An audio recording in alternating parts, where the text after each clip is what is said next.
Gender Blenders. It is another Saturday with Chris. I hope everyone is doing well. I hope everyone has had a great week. As you've probably seen from all of the videos, we've been talking about androgyny. And a lot of people have offered up a lot of great advice and some great stories. For myself, there really was no sudden shift in my appearance. I wear pretty much all the same clothes I wore before I began physical transition. They're clothes I'm comfortable in, they're clothes I like, and that's why I wear them. I've never really thought about, making major changes to my wardrobe any more than I would for any other reason. Maybe just tired of this shirt and time to get a different one. So my appearance didn't really change a lot. I didn't go to full glam, and as far as full butch goes, I guess because of where I'm falling, on the spectrum, I guess maybe I could be described as, instead of full glam, probably more full butch. I tend to, I guess, dress a lot like a dyke, and I'm fine with that. I'm very, very comfortable in the clothes that I have, and that to me is the most important thing, is just being comfortable. I did, though, before I started transition, I did have a full beard, and I did present very, very masculine. And most of that was really because I hate shaving. I absolutely hate shaving. It is such a pain in the ass, and I'll be happy when I don't ever have to do it again.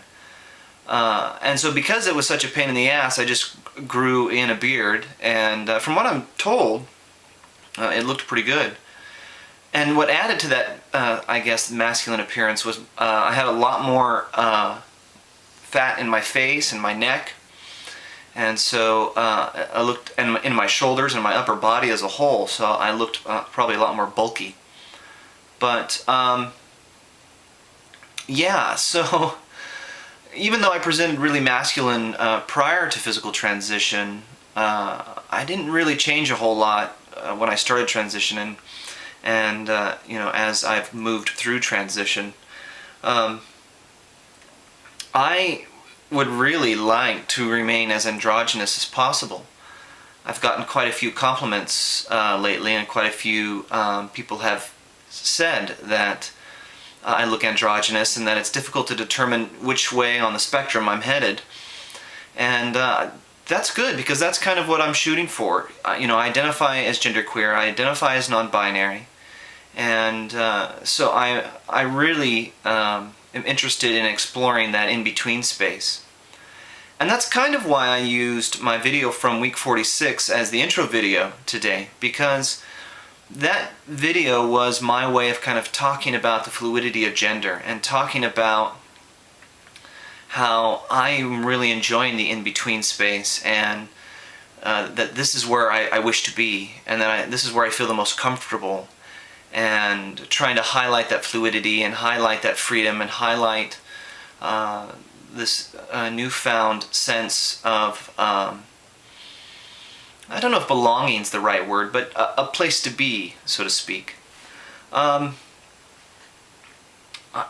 it comes to advice, I'm not sure I'm the best person for that, as far as finding yourself in an androgynous place and then not wanting to be there, and then what to do about it.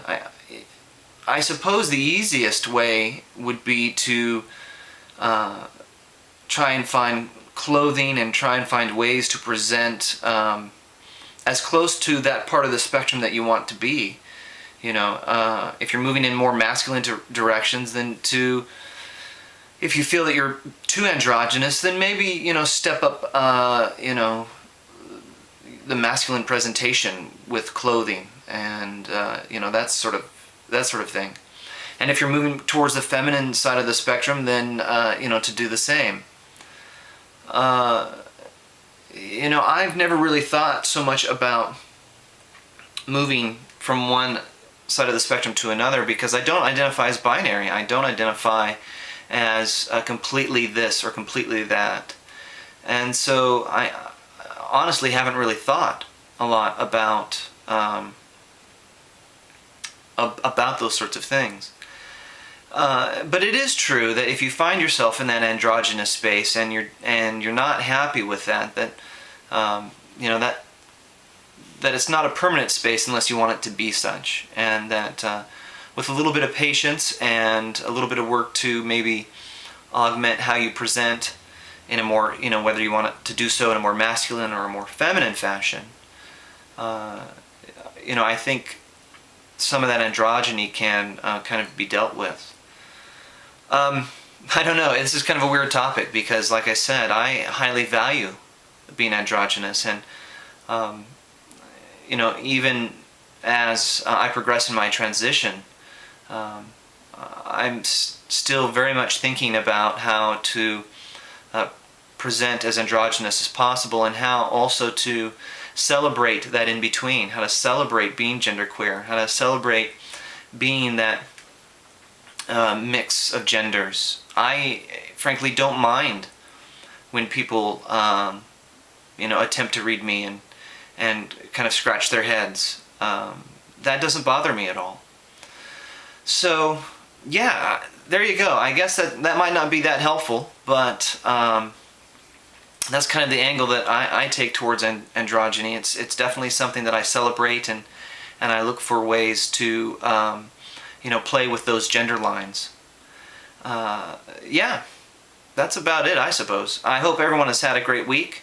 I hope that this topic has helped you in some way. Hopefully you're looking forward to this weekend and you have some great things planned and you're looking forward to the week ahead. And yeah, we'll talk to you on next Saturday.